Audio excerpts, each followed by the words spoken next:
Um acidente misterioso no Novo México. Um disco voador foi encontrado e está em poder do exército. Hoje o governo norte-americano insiste. Não houve discos voadores em Roswell em 1947, dando o caso sobre o acidente por encerrado. Mas alguns norte-americanos acham que o governo não está dizendo tudo o que sabe sobre OVNIs. Surgem dezenas de testemunhas. Isso não veio da Terra. Centenas de documentos ultra-secretos. Em diversas páginas só dá para ler 8 palavras. O resto está riscado de preto. Uma prova potencialmente condenatória não apenas de um incidente extraterrestre, mas de uma possível farsa do governo que dura 6 décadas. Estava ali, sem dúvida nenhuma. Eu lembro que me deu calafrios na espinha. Conspirações. Mistério em Roswell.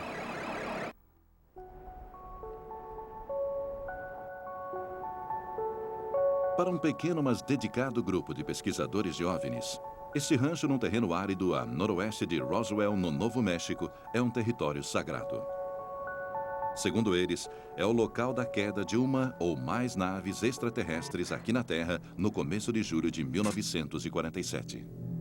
Eu acho que houve uma possível colisão no ar que resultou em uma nave explodindo de um lado com muitos destroços espalhados e a outra nave caindo quase intacta. Hoje, aquele caso mais conhecido como o incidente em Roswell é lenda. Mas jamais saberíamos de Roswell não fosse por Stan Friedman, um ex-físico nuclear que se tornou pesquisador de OVNIs. Depois de passar quase 30 anos investigando o incidente, caçando dezenas de testemunhas-chave e analisando documentos ultra-secretos, Friedman está convencido de que o governo norte-americano tenha encoberto a queda do OVNI. Esta é sua prova. Tudo começou em 1978, após uma palestra sobre OVNIs, quando alguém perguntou se ele conhecia um ex-oficial da inteligência militar, Jesse Marcel. Investigador brilhante que sou, perguntei, quem é ele? Eu nunca ouvi falar. Ah, ele pegou alguns destroços do disco em que você está interessado. O quê? Friedman vai atrás de Marcel, na Louisiana, e ouve a história fantástica sobre o dia em que Marcel ajudou a recuperar uma nave extraterrestre. Havia fragmentos espalhados por toda a área, centenas de metros de largura por quase 1 quilômetro de comprimento. Então, o Jesse conta a história que saiu nos jornais do mundo todo. Mas ele não lembra a data exata. E conta como ele levou os destroços para Fort Worth, no Texas. E disseram para ele não falar nada. Friedman confirma no jornal de Roswell. E, de fato, lá está. 8 de julho de 1947, a Força Aérea de Roswell captura um disco voador. Foi uma coisa sensacional. Manchetes de primeira página, não apenas no Roswell Daily Record, que é um jornal pequeno, mas nos jornais da Costa Oeste, como o Los Angeles Herald Express, e por aí vai. Mas a história não para aí. Um dia depois, um boletim dos militares norte-americanos diz que os destroços não pertenciam a um OVNI, mas sim a um balão meteorológico. Mas agora, 30 anos depois, eis que Marcel conta a Friedman que a história do balão era falsa. Parte de uma farsa do governo norte-americano. De uma coisa eu tinha certeza, conhecendo todas as atividades aéreas, não era balão meteorológico, nem aeronave, nem míssil. Era outra coisa e nós não sabíamos o que era. Nas semanas que se seguiram ao incidente em Roswell, o país é tomado pela febre do OVNI, após um piloto comercial relatar que viu 9 objetos estranhos sobrevoando o estado de Washington. Ele não descreveu o formato, ele descreveu as características do voo, quando ele disse que agiam como discos, boiando ou batendo na água. E assim o termo disco tornou-se rapidamente um ícone, um termo para designar objetos voadores não identificados. Surgem centenas de avistamentos de discos, principalmente no Novo México, lar de testes ultra-secretos de foguetes V2 e armas atômicas. A cidade de Roswell é a base do Esquadrão 509, único bombardeiro atômico do mundo. Se extraterrestres se interessassem por qualquer coisa que ocorresse neste planeta, eles iriam direto para o Novo México. Conforme segue a história, na noite fatídica de julho de 1947, uma forte tempestade elétrica cai sobre Roswell. No deserto, o rancheiro Mac Brazel dorme em sua pequena cabana. Houve uma grande tempestade elétrica. E ele ouviu o que pensou ser uma explosão, pois não parecia um trovão. Na manhã seguinte, Brazel vai examinar os animais e nota que eles não cruzavam o pasto. Ele foi olhar de perto e se deparou com destroços dispersos por uma extensa área. Ele encontra uma quantidade enorme de um material estranho, cobrindo uma área de centenas de metros de largura por quase 1 quilômetro de comprimento. Era um material estranho, leve, mas incrivelmente resistente. Brazel levou alguns pedaços até o rancho vizinho. Uma espécie de lata, um plástico bem leve. Brazel cita outros destroços, itens cobertos com uma escrita estranha. Ele conta que a escrita não era como a japonesa. Estava mais, eu imagino, para hieróglifos ou algo desse tipo. O material mais estranho lembrava uma folha de alumínio incrivelmente maleável. Se a gente pegasse e dobrasse, ela desdobrava. E se dobrássemos várias vezes, ela desdobrava mesmo assim. E não partia. Brazel levou alguns dos destroços para um barracão. Alguns dias depois, ele foi até a cidade vizinha de carona para fazer a compra semanal e comenta sobre os destroços estranhos. Ele contou sobre o que tinha achado e as pessoas de lá tinham ouvido sobre as histórias dos discos voadores através do rádio e dos jornais. Todos sugeriram a ele, olha, você tem que ir a Roswell. Vá até a delegacia com os destroços. Brazel foi para Roswell para informar sobre o acidente ao xerife. Enquanto lá estava, ele fala ao telefone com Frank Joyce, um radialista e repórter local. Ele começou a falar coisas que não deviam ser deste mundo. Eu pensei, talvez seja uma fraude. Durante a conversa, Joyce diz que Brazel contou ter encontrado corpos nos destroços. E uma coisa que ele mencionou ao telefone foi o cheiro horrível que saía daqueles corpos.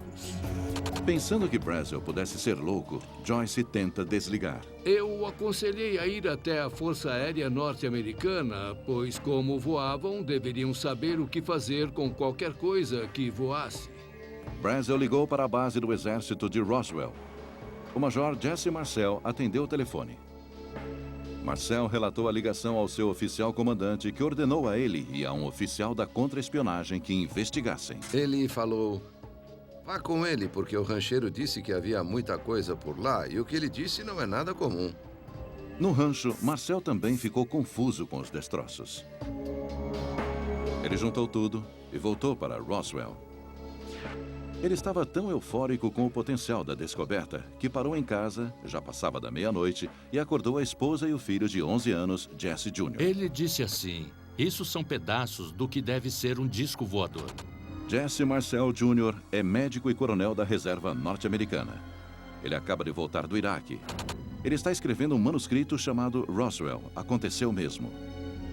Embora tenha acontecido há muitos anos, ele ainda se lembra nitidamente do que seu pai lhe mostrou naquela noite. Eu peguei o material e percebi que ele tinha uma natureza muito estranha. Era muito leve. Eu não tentei dobrar nem partir, mas eu olhei para aquilo e fiquei intrigado com o que seria. O pai de Marcel seguiu para a base para informar sua descoberta a seus superiores. Na manhã seguinte, o comandante da base ordena ao seu porta-voz que redigisse uma nota à imprensa sobre o incidente. Ele disse exatamente o que queria na nota à imprensa. A ideia central é que estávamos de posse de um disco voador e que estava sendo levado para Fort Worth para ser entregue ao general Rod Rainey, à frente do 8º Comando da Força Aérea. O porta-voz entrega a nota à mídia local, inclusive ao repórter da rádio local, Frank Joyce. Eu dei uma olhada e na hora já sabia o que era. Eu disse, Walter, eu mandei esse homem para você. Eu sei da história. Eu aconselho a não publicá-la. E ele retrucou dizendo, tudo bem, o velho, o comandante disse, vá em frente, pode publicar a história. A história chega às ondas de rádio, criando uma sensação instantânea. Manchete da edição de 8 de julho de 1947. A Força Aérea anuncia que foi encontrado um disco voador que está agora em poder do Exército. E rapidamente tem início uma aparente farsa do governo. Notícias da queda misteriosa de um disco voltaram os olhos do mundo para Roswell, no Novo México. A base do exército em Roswell foi tomada por ligações da imprensa.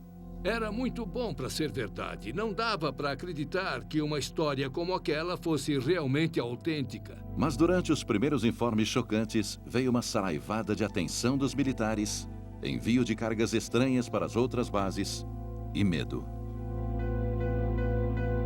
Para pessoas como o Major Jesse Marcel, era o começo de uma conspiração para encobrir o que realmente aconteceu em Roswell. Marcel recebeu ordens para escoltar os destroços. Primeiro para a base do exército em Fort Worth, no Texas, e depois para a base aérea Wright, em Ohio. Porque a base aérea Wright era para onde o equipamento inimigo capturado normalmente seguia. O Centro de Desenvolvimento Aéreo é lá, eles veem como as coisas são feitas. No hangar 84, na base do exército em Roswell, os destroços foram encaixotados e carregados em um avião B-29. Havia umas 6 ou 7 pessoas, todas passando pelo corredor. 2 delas não estavam carregando nada, elas faziam parte do grupo. Mas 3 ou 4 estavam carregando caixas de papelão cheias de material. Quando Jesse Marcel passou, o tenente Bob Shirky, subordinado ao supervisor de operações da base, vê de relance o que ele carrega. Na caixa havia um pedaço de canaleta de aço saindo do canto com marcas estranhas. É tudo o que eu posso dizer sobre isso. Depois da partida do B-29, Shirky ouviu um boato sobre um segundo voo, que partiu mais tarde, um C-54, que supostamente carregava destroços e corpos de extraterrestres.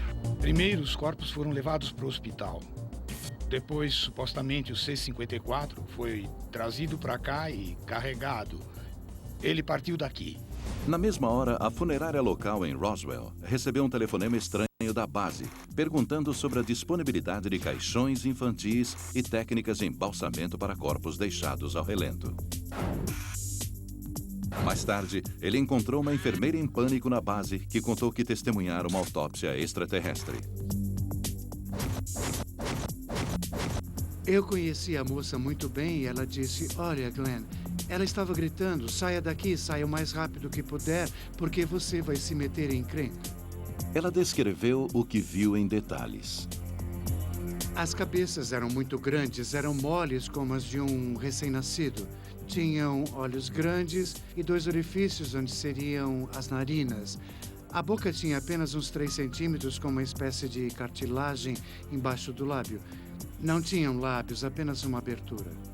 A descrição dos corpos coincidia com as dos demais que alegam ter visto os corpos. Era cinza esverdeado, com uma cabeça grande, olhos grandes e pretos.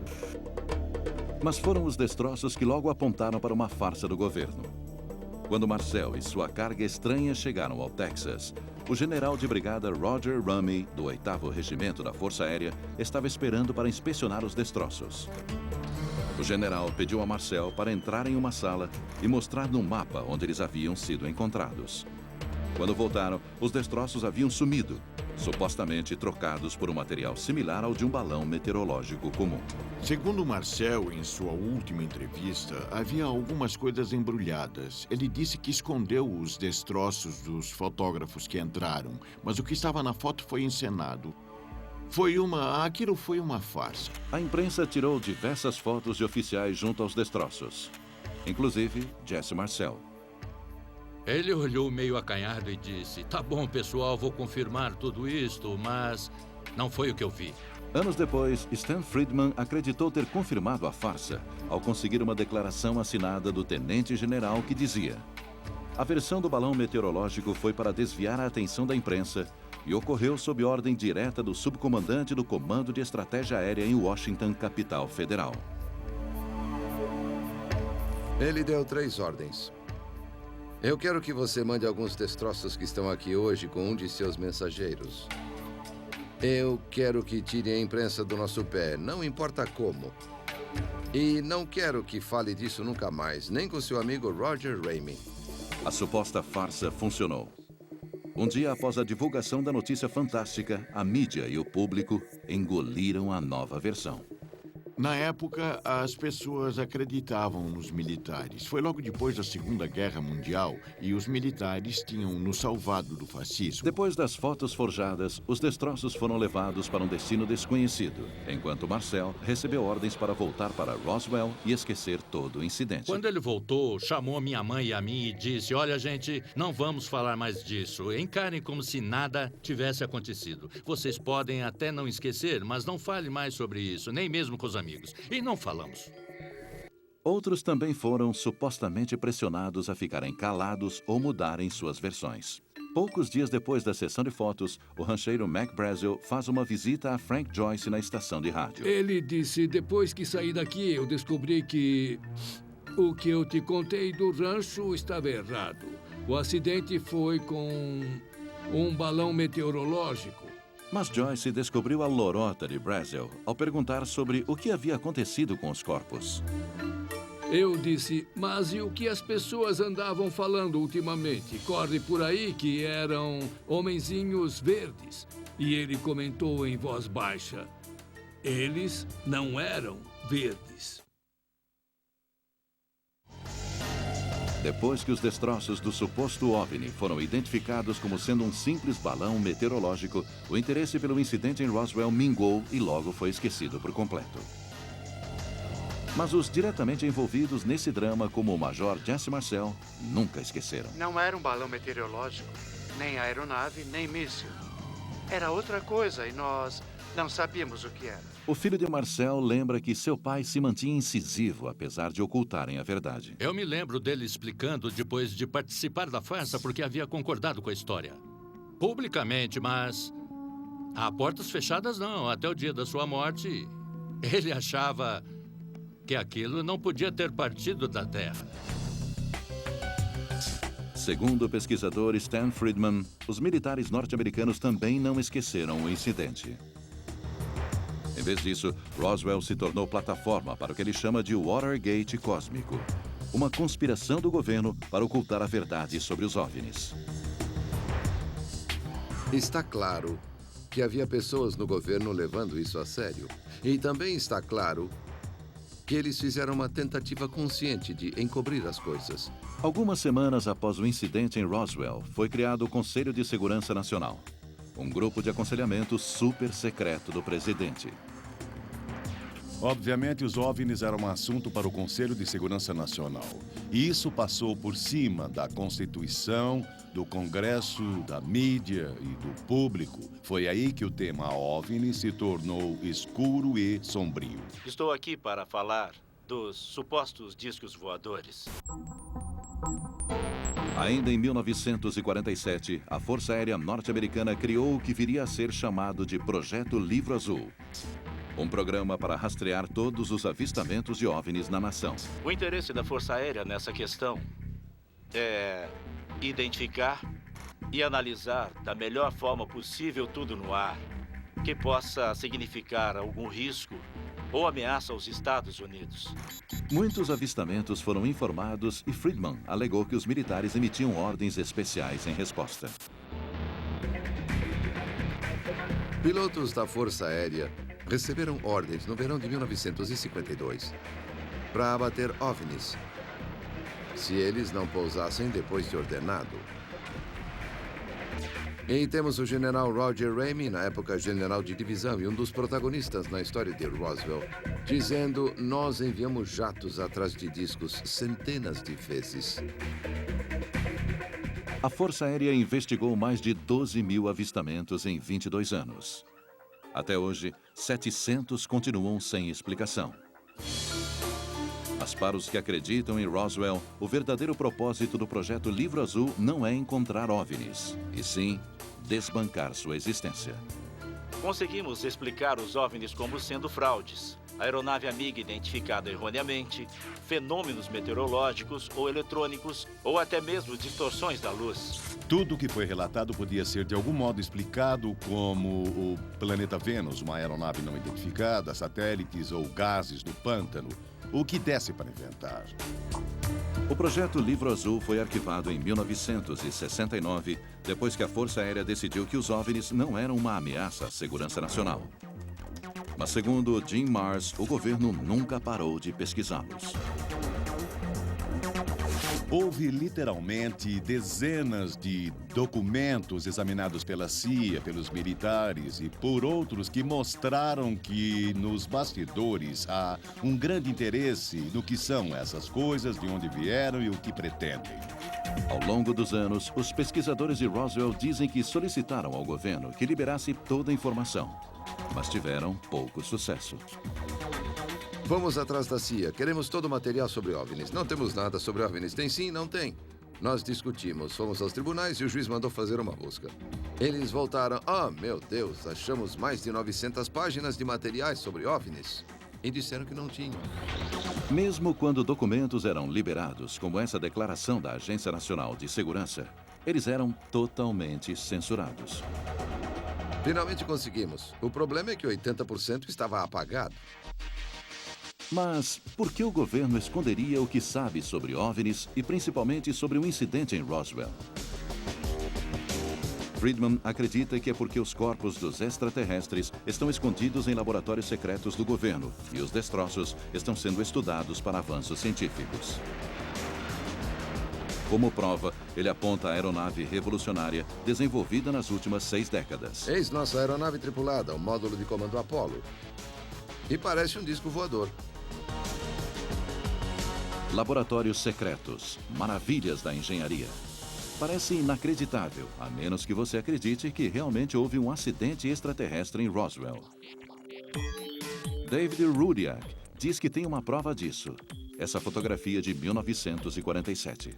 Essa é uma das 7 fotos conhecidas que foram tiradas no escritório do general Roger Ramey. A fotografia é do dia em que os militares identificaram os destroços em Roswell como nada além de um balão meteorológico. Nela, Ramey está agachado do lado dos destroços, segurando um pedaço de papel aparentemente comum, até você olhar de perto. O verdadeiro achado está bem aqui no que Ramey tem na mão. Dá para ler à medida que aproximamos o que está escrito no papel. Usando um scanner digital para aproximar e aumentar o documento, Rudiak diz que consegue decifrar as palavras que provam que houve uma nave extraterrestre. Esta é uma acepção inédita da palavra disco. Os objetos voadores ou discos voadores. E o termo circulava havia menos de 2 semanas e assim, por exemplo, os jornais incluíam a palavra com frequência nas citações. Então, no mesmo parágrafo, um choque. A verdadeira chave dessa mensagem é esta palavra aqui, que o grupo inicial identificou como sendo a palavra vítimas. Rudiak continua a decifrar o parágrafo. Eles estavam com as vítimas. Eu acredito que eles iam mandá-las para o médico-chefe em Fort Worth. Eles iam despachá-las em um B-29 ou em um C-47. E ao se juntar tudo, Rudiak acredita que o documento seja uma bomba em potencial. Eles encontram um disco. Eles encontraram vítimas. Eles iam embarcar as vítimas para Wright Field, onde ficavam os laboratórios aeronáuticos da Força Aérea, que avaliariam o objeto caído e depois encobririam tudo. A ideia de uma nave extraterrestre se espalha por programas de TV, livros, filmes e até museus. E transforma a pacata cidade de Roswell, no Novo México, em um imã para o que há de bizarro. Mas quando o 50º aniversário do incidente de 1947 se aproxima, o debate sobre o que realmente aconteceu em Roswell se intensifica. Um crescente movimento de base, incluindo investigadores amadores, ativistas e curiosos, pressiona o governo atrás de respostas. O que conseguem é a evidência de que o governo realmente esconde um segredo que nem mesmo a épica Roswell suspeitava.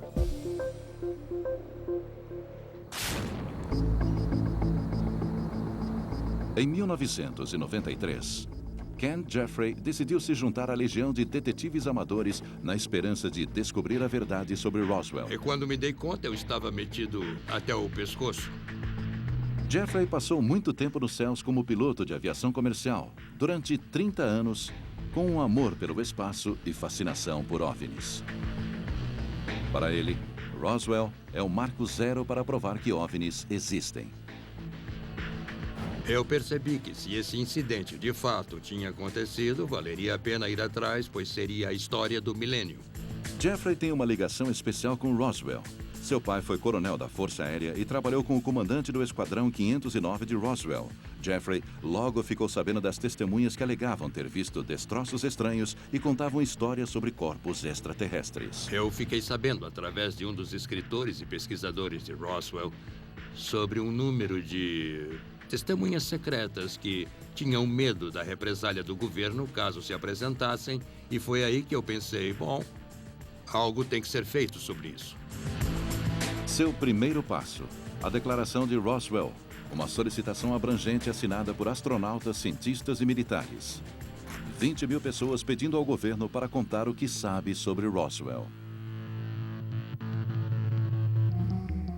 A declaração era um pedido não apenas para liberar qualquer informação sobre Roswell, mas para liberar qualquer informação que o governo possa ter referente a OVNIs ou a inteligência extraterrestre. Jeffrey consegue a ajuda de um deputado do Novo México que também pressiona atrás de respostas. O que reivindico é que o governo torne público todos os registros sobre o incidente em Roswell. Ou, se foram destruídos, expliquem quem os destruiu, sob ordem de quem e quando.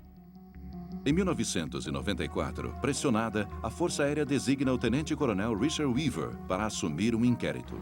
Weaver diz que reviraram tudo e descobriram um segredo chocante. Nós revisamos todos os registros que pudemos encontrar naquela época.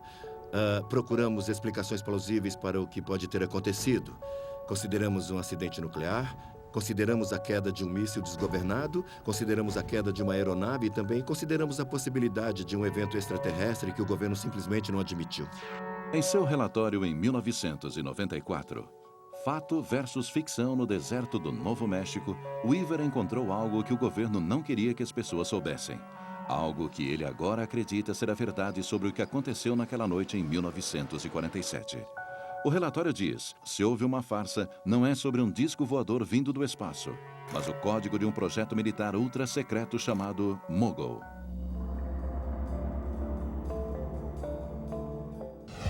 Mogul é um aparato enorme de balões e instrumentos medindo 180 metros.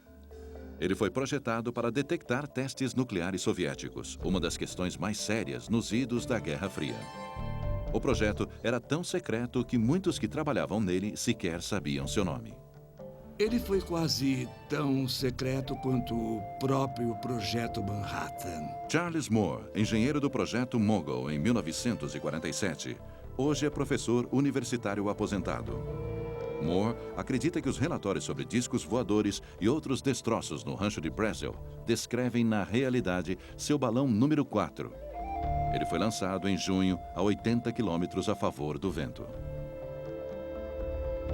Nós lançamos várias dessas sequências longas de balões. Tínhamos certeza que os relatórios que estavam aparecendo no jornal eram destroços de um desses nossos voos. Nós sabíamos que era estritamente secreto e quanto mais cedo esquecêssemos, melhor. E a história no jornal local, em que o rancheiro descrevia uma lâmina estranha, fita e varetas. Segundo Moore, aquilo se parecia muito com os alvos de radar do Mogul. O material refletivo era papel laminado com folha de alumínio e preso a varetas de pau-balsa para ficar leve o bastante para ser carregado para o alto pelos balões. Moore explica até os hieróglifos extraterrestres que o oficial da inteligência Jesse Marcel e seu filho afirmam ter visto nos destroços. Os alvos que usamos eram reforçados com fita adesiva na qual foram impressas figuras abstratas curiosas, quadrados, triângulos e letras gregas. Mas como Jesse Marcel, um oficial da inteligência com treinamento em alvos de radar, poderia confundir o que ele viu com uma nave extraterrestre? Acho que ele nunca tinha visto balões tão grandes assim. Moore diz que os balões expostos no sol do deserto teriam escurecido e mudado sua aparência. Depois de uma semana no solo, os balões não pareceriam mais balões. E tem mais. Suponhamos por um momento que os destroços de Roswell fossem realmente extraterrestres. Até a Força Aérea afirma que isso seria um acontecimento marcante. Marcante o suficiente que deixaria algum rastro em papel, alguma evidência. Em vez disso, eles dizem que não existe nada. Será que o governo conseguiu mesmo manter esse grande segredo? O coronel Weaver crê que não. Alguém teria que mudar literalmente milhares, se não milhões de registros e ocultar diversas informações tais como horários de voo, planos de voo, todo tipo de burocracia rotineira para desmentir o fato de que algo muito importante aconteceu. A Força Aérea também examinou a foto, aquela com o general Rumey segurando um memorando. Os pesquisadores de Roswell alegam que conseguem ver a palavra vítimas. Mas analistas do governo dizem que não leem nada. Eu questiono qualquer pessoa que alegue ter visto as palavras queda, disco e vítimas. E se esse fosse o caso, teria sido algo tão secreto que eu duvido que Ramey andaria com uma nota contendo essa informação na frente das câmeras. Ken Jeffrey passa a duvidar seriamente sobre a história de Roswell. Então, Jeffrey se depara com notas divulgadas de uma reunião da Força Aérea em 1948, um ano após Roswell. Nela, um alto oficial da inteligência chama a onda de avistamentos de OVNIs de 1947 de um fenômeno do qual não se pode rir. Pareceu uma pista atormentadora até Jeffrey ler o que o oficial disse em seguida. Ele disse, não sei lhes dizer o quanto daríamos para que esses incidentes ocorressem em uma área onde pudéssemos recolher seja lá o que for. Longe de confirmar a existência de uma nave extraterrestre, o coronel simplesmente torce para que tais coisas existam e deseja poder pôr a mão em uma delas. Para Jeffrey, é uma revelação chocante, mas ele ainda continua procurando. Ele busca outras pessoas que podem saber algo a respeito. Membros do Esquadrão 509, com base em Roswell em 1947. E, por fim, eu falei com 15 ex-pilotos de B-29 e 2 ex-navegadores de B-29 e todos eles sentiam que o assunto dos OVNIs era completamente ridículo. A seguir, Jeffrey encontrou 2 oficiais de alto escalão na base aérea que recebeu os destroços que foram levados de Roswell. Eles disseram a Jeffrey que não houve queda de nave espacial, que isso nunca aconteceu. Eles deram uma declaração assinada para Jeffrey. Não houve nave espacial extraterrestre e nenhum hangar secreto para guardá-la. Sobre isso, damos nossa palavra. Mesmo o testemunho do agente funerário. Aqui temos os olhos grandes e cabeças grandes. Sobre uma enfermeira da Força Aérea que teria testemunhado uma autópsia extraterrestre caiu por terra. Não havia registro da existência dessa enfermeira. Passados mais de 3 anos sem respostas, Jeffrey fez uma visita ao professor Charles Moore, engenheiro do projeto Mogul. E aí está, na sua frente, o radar refletor. Segundo Jeffrey, a mesma coisa mostrada nas fotos de 1947. Não tem segredo. E é exatamente isso. Outros pesquisadores de Roswell alegam que os destroços nas fotos eram substituições dos originais. Eles apresentaram o mesmo radar refletor, destroços do balão meteorológico, nada do que foi visto naquele campo. E eles disseram... Desculpem, era só o radar refletor do balão. Mas o oficial da inteligência que acompanhou Jesse Marcel em julho de 1947 diz que uma declaração não foi substituída. Os destroços na foto são exatamente o que ele viu. Na tentativa de saber se os destroços foram mesmo trocados, Jeffrey se volta para as pessoas que testemunharam o fato. Jesse Marcel, pai, faleceu. Mas seu filho, que tinha apenas 11 anos na época, lembra dos destroços estranhos e exóticos. Eu não tentei dobrar nem partir, mas eu olhei para aquilo e fiquei intrigado com o que seria. Embora Marcel Jr. descreva o material como estranho, ele admite que ele e seu pai não souberam dizer exatamente o que era. Alguns dizem que parecia que a lâmina era maleável, a gente apertava e ela se desdobrava. Eu não vi. Eu não sei se meu pai chegou a ver. Jeffrey acredita que é porque os destroços não são tão estranhos assim. Mito urbano. Ou lenda urbana, seja lá o que for, a história cresceu tremendamente através dos anos, pois O material não podia ser amassado com uma marreta, não podia ser queimado e assim por diante. Eu acho que era velha e simples folha de alumínio, pois era isso que usavam para cobrir os radares e refletores. Mas Jeffrey quer ter certeza que cobriu todos os pontos. Ele se pergunta se tem mais alguma coisa sobre esses destroços supostamente estranhos. Na esperança de encontrar uma resposta, ele recorre à hipnose. Vou fazer mais uma coisa. Vou tocar seu pulso por um momento e... Ele quer usar a técnica do coronel Jesse Marcel Jr., que viu os destroços do acidente levado para casa por seu pai. Está bem. Talvez Marcel conseguisse se lembrar de mais alguns detalhes do que seu pai lhe mostrara naquela noite de 1947. Se a hipnose pudesse ter trazido alguma informação reprimida anteriormente em sua mente com respeito ao material estranho, então haveria uma razão para ser otimista. Talvez houvesse alguma coisa em tudo isso. A hipnose é um fracasso. Marcel não apresenta nenhuma informação nova. Arranque na marra. Jesse só lembrava o que já lembrava conscientemente.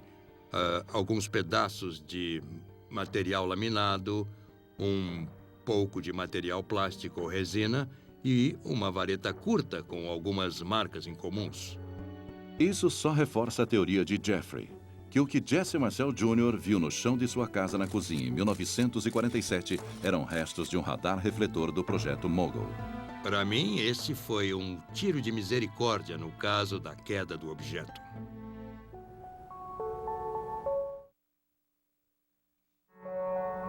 Eles fizeram mesmo alguns lançamentos que deixaram flutuando no deserto.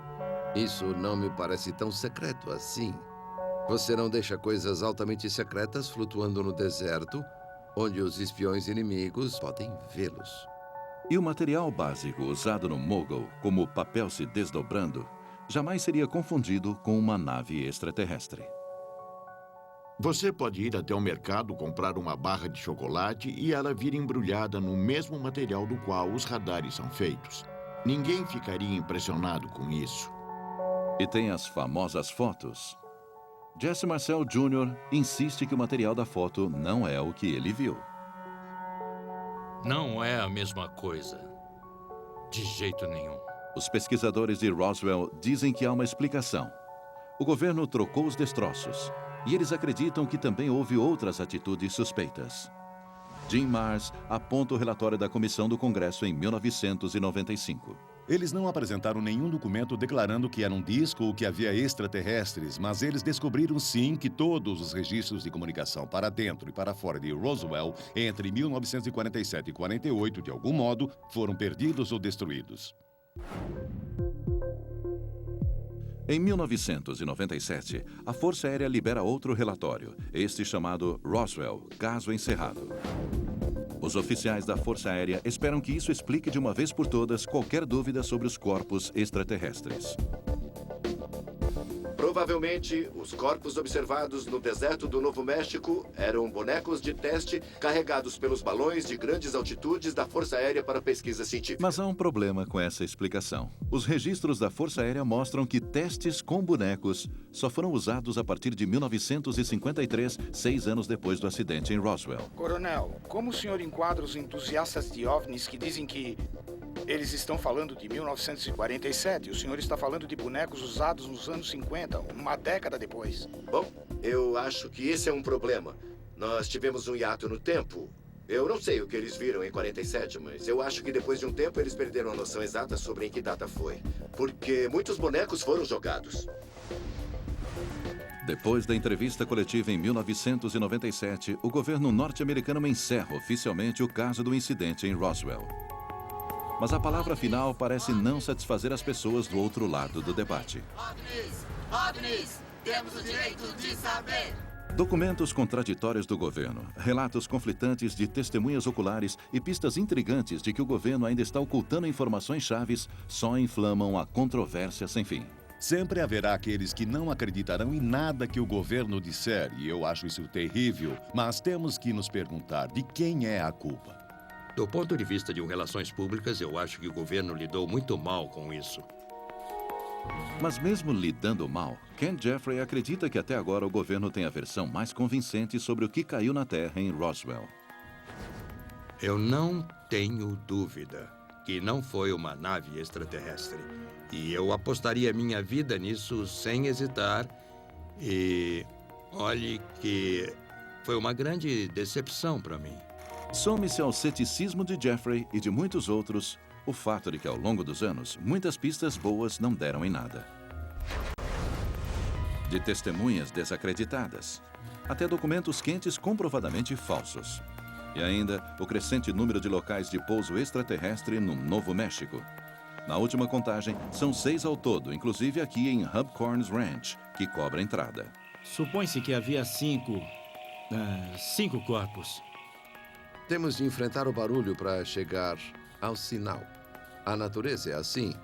É como a sociedade e é como as pessoas são. Não estamos todos preparados para dizer a verdade o tempo inteiro. E apesar de tudo, os crentes ainda creem. O exército chegou e acobertou. Eles continuam convencidos de que Roswell é um segredo mal explicado, enterrado sob décadas de fraudes, mentiras e farsas. Para Jim Marrs, a prova está em todas as pessoas que se apresentaram para dizer que testemunharam o incidente em primeira mão. O que me convence que algo sobrenatural aconteceu em Roswell é simplesmente a soma total das evidências. Para Stan Friedman, a prova também está lá. Lá em cima, no céu. O que me fascina é que existem estrelas bilhões de anos mais velhas do que o Sol. Que arrogância pensar que nós somos os bons do pedaço. A maioria das pessoas não acha isso.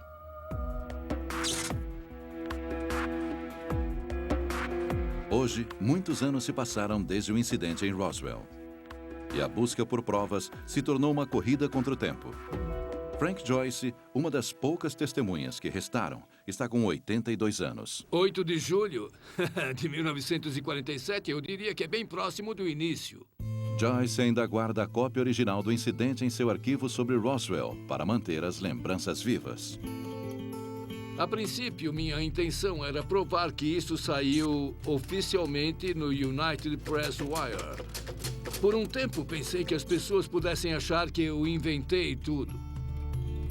Não inventei. Em dezembro de 2005, Walter Holt, o homem que escreveu a declaração original para a imprensa que deu início à notícia, faleceu. Sua filha, Julie Shuster, está entre as pessoas que acreditam que o governo dificulta intencionalmente a liberação de informações. Um dos comentários que fizeram foi: vamos esperar as testemunhas falecerem.